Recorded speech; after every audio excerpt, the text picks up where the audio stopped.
2026 prelims results వచ్చింది. సుమారుగా 13,343 మంది క్వాలిఫై అయ్యారు. యాక్చువల్గా ఈ ఎగ్జామ్కి 8,19,000 మంది అప్లై చేస్తే అందులో కేవలం 5,49,000 మంది మాత్రమే యాక్చువల్గా ఎగ్జామ్కి అటెండ్ అయ్యారు. ఉన్న పోస్టులన్నీ 1,016 పోస్టులు ఉన్నాయి. సో దానికి 1:13 రేషియోలో 13,343 క్వాలిఫై అయ్యారు రాసిన వాళ్ళ నుంచి, అంటే 5,49,000 నుంచి. అంటే మీనింగ్ ఏంటి? సుమారుగా 5,35,657 మంది ఫెయిల్ అయ్యారు. ఈ ప్రిలిమ్స్ క్వాలిఫై కాలేకపోయారు. ఇక క్వశ్చన్ పేపర్ టఫ్ వచ్చింది అంటే అందరికీ టఫ్ వచ్చింది, దీన్ని యాక్సెప్ట్ చేయాల్సిందే. మరి పాస్ అయినటువంటి 13,343 పీపుల్ ఎవరైతే ఉన్నారో మరి వాళ్ళు పాస్ అయ్యారు కదా. అంటే మరి వాళ్ళలాగా మనం చేయలేకపోయాం. ఒక అమ్మాయి ఇలాగే ఆల్మోస్ట్ ఒక 3-4 అటెంప్ట్ నుంచి ప్రయత్నం చేస్తుంది, బట్ ఈసారి క్లియర్ చేయలేకపోయింది.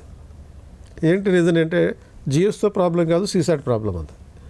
సీసాట్లో ఏం ప్రాబ్లం అంటే నేను ఓన్లీ కాంప్రహెన్షన్ మాత్రమే చదువుకెళ్ళాను అంతే, దాంతో మేనేజ్ చేయొచ్చు అని చెప్పి. బట్ సిలబస్లో ఉన్నటువంటిది ఓన్లీ కాంప్రహెన్షన్ కాదు కదా. కాంప్రహెన్షన్ నుంచి 10 క్వశ్చన్లు ఇస్తాము ఇలా ఎక్కడా చెప్పలేదు, ఓన్లీ సిలబస్ మాత్రమే ఇచ్చారు. ఆ అమ్మాయిని ఒక బేసిక్ క్వశ్చన్ అడిగాను, సీసాట్ సిలబస్లో ఎన్ని యూనిట్లు ఉన్నాయి అని చెప్పి. ఆమె చెప్పలేకపోయింది. అంటే 4 అటెంప్ట్స్ ఇచ్చేసింది, కానీ సిలబస్లో ఎన్ని యూనిట్లు ఉన్నాయో తెలియదు. అంటే రిపీటెడ్గా అటెంప్ట్స్ ఇచ్చేవాళ్ళు కూడా ఈ బేసిక్ మిస్టేక్ చేస్తున్నారు. సిలబస్ చదవడం, ప్రీవియస్ ఇయర్ క్వశ్చన్స్ చేయడం, కొన్ని సబ్జెక్టులు మనకి రావని చెప్పి దాన్ని వదిలేయడం, ఇలాంటివి జరగకూడదు. సిలబస్లో ఉన్న ప్రతి యూనిట్ని చదవాలి. అందుకే ఏమవుతుంది, ఇప్పుడు మనం ఫెయిల్ అవుతాం, ఏపీఎస్సీ ఎగ్జామ్ని బ్లేమ్ చేస్తాం. మరి నెక్స్ట్ టైం అయినా సరే మన ప్రిపరేషన్లో కొంచెం చేంజెస్ చేసుకుందాం.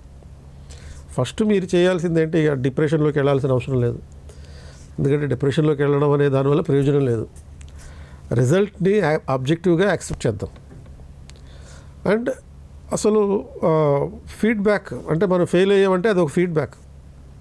అది మన జీవితం మీద వచ్చినటువంటి జడ్జిమెంట్ కాదు, మన పొటెన్షియల్కి సంబంధించిన జడ్జిమెంట్ కాదు.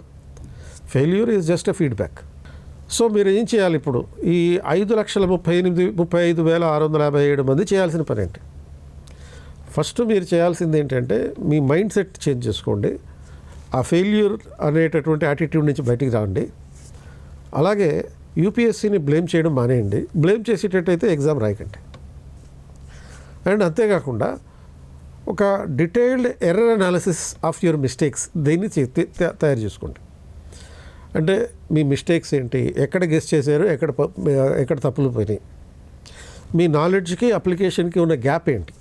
ఎందుకంటే నాలెడ్జ్ సంపాదించడం వేరు, స్టాటిక్ సబ్జెక్ట్ని అక్వైర్ చేయడం వేరు, దాన్ని యాక్చువల్గా ఎగ్జామ్లో ప్రజెంట్ చేయడం వేరు. మీ నాలెడ్జ్ ఉన్నంత మాత్రాన్ని సరిపోదు, ఆ నాలెడ్జ్ని చాలా తెలివిగా దాన్ని ఎగ్జిక్యూట్ చేయాలి. సో దీనికోసం మీ ప్రిపరేషన్ స్ట్రాటజీని కొంచెం మార్చండి. సో ఈ స్ట్రాటజీని ఎలా మార్చుకోవాలి? ఇప్పుడు 2026 ఎక్స్పీరియన్స్ ఆధారంగా మీరు గుర్తుపెట్టుకోవాల్సినటువంటి ఒక పాయింట్ ఏంటంటే, మీరు ఎంత చదివినా అడగబోయే ఎగ్జామ్లో అడగబోయే క్వశ్చన్స్ మీరు ఊహించినట్టు ఉండవు. 2, పాలిటీలో 15 క్వశ్చన్లు ఇస్తారు, హిస్టరీలో 20 క్వశ్చన్లు ఇస్తారు, సైన్స్ అండ్ టెక్నాలజీ ఇంపార్టెంట్ కాదు. ఇలాంటి అప్రోచ్ను వదిలేయండి. సీసాట్లో ఓన్లీ కాంప్రహెన్షన్ మాత్రమే ప్రిపేర్ అవుదాం, మ్యాథ్స్ రిలేటెడ్గా క్వాంటిటేటివ్ యాప్టిట్యూడ్ వీటిని వదిలేద్దాం, ఈ అప్రోచ్ను కూడా వదిలేయండి. ఎగ్జామ్లో ప్రతి యూనిట్ ఇంపార్టెంట్, ప్రతి దాన్ని ఫోకస్ చేయండి.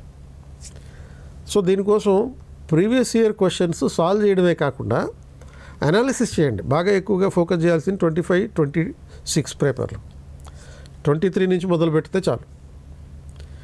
అండ్ అంతేకాకుండా ఈ మెయిన్స్ ఆన్సర్స్ కూడా ఇప్పుడే మొదలు పెట్టేయండి.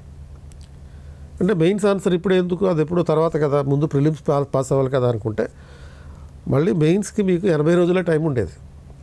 కాబట్టి రెగ్యులర్గా మాక్ టెస్టులు చేయండి. కాంప్రహెన్సివ్ ఎర్రర్ కరెక్షన్ నోట్బుక్ ఏర్పాటు చేసుకోండి. ప్రిలిమ్స్ కమ్ మెయిన్స్ ఓరియంటెడ్గా ఉండే స్టాటిక్ సబ్జెక్ట్ అంతా ఎక్కువ ఫోకస్ చేయండి. ప్రతి థీమ్కి, సబ్ థీమ్స్కి సింగిల్ పేజ్ నోట్స్ తయారు చేసుకోండి. 1 పేజ్ నోట్స్ అంటే 1 పేజ్ థీమ్స్, సబ్ థీమ్స్ అంటే ఏంటి?